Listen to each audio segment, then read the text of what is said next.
Hello, welcome to cook with are.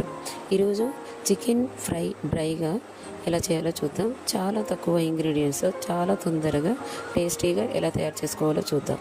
మొదటగా ఒక కడాయి తీసుకొని దానిలో ఆయిల్ వేసి సోంపు వేయాలి. ఇది కొంచెం ఫ్రై అయిన తర్వాత కరివేపాకు వేసుకోవాలి.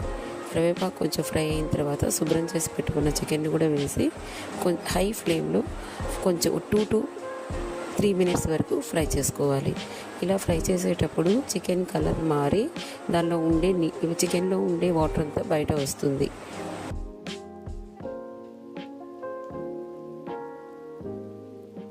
ఇది కొంచెం ఫ్రై అయిన తర్వాత పసుపు వేసి ఒక 1 minute ఫ్రై చేయాలి. ఇది చాలా డ్రైగా చాలా టేస్టీగా ఉంటుంది. పసుపు వేసి కొంచెం ఫ్రై చేసిన తర్వాత కొంచెంగా నీళ్లు వేసి దీన్ని మనము డ్రైగా ఫ్రై చేసుకుంటున్నాం, అందుకని ఎక్కువ నీళ్ళు వేయకూడదు. ఒక 50 ml నీళ్ళంతా వేసి కొంచెం సాల్ట్ వేసి కొంచెంసేపు మూత పెట్టి ఒక 2 to 3 minutes ఉడికించుకోవాలి. తర్వాత ఇది ఉడికిన తర్వాత అల్లం తెల్లగడ్డ పేస్ట్ వేసుకొని 1 to 2 minutes ఫ్రై చేసుకోవాలి. దీనికి మనము ఎక్కువసేపు మూత పెట్టి ఉడికించక్కర్లేదు, ఎందుకంటే ఇది మనము చాలా డ్రైగా ఉండే ఒక చికెన్ ఫ్రైని చేసుకుంటున్నాం కాబట్టి.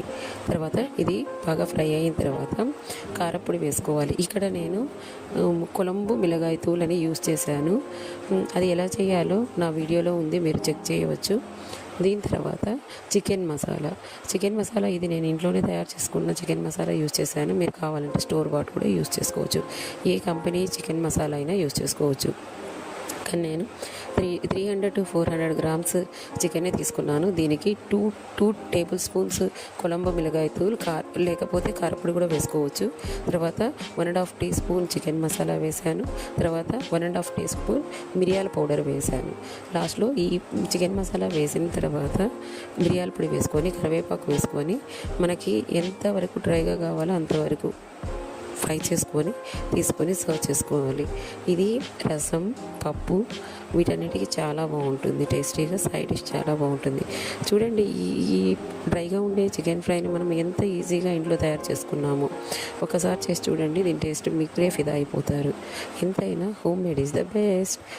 ఈ చికెన్ ఫ్రైలో మనము పెప్పర్, కరివేపాకు యూజ్ చేస్తున్నాము. ఈ రెండింటి కాంబినేషన్ చాలా బాగుంటుంది. మంచి టేస్ట్ని ఇస్తుంది, అరోమా కూడా చాలా బాగుంటుంది. Thank you for watching. Thank you for your time. మరికొత్త వంటకంతో తిప్పి మిమ్మల్ని కలుస్తాను. అంతవరకు బాయ్.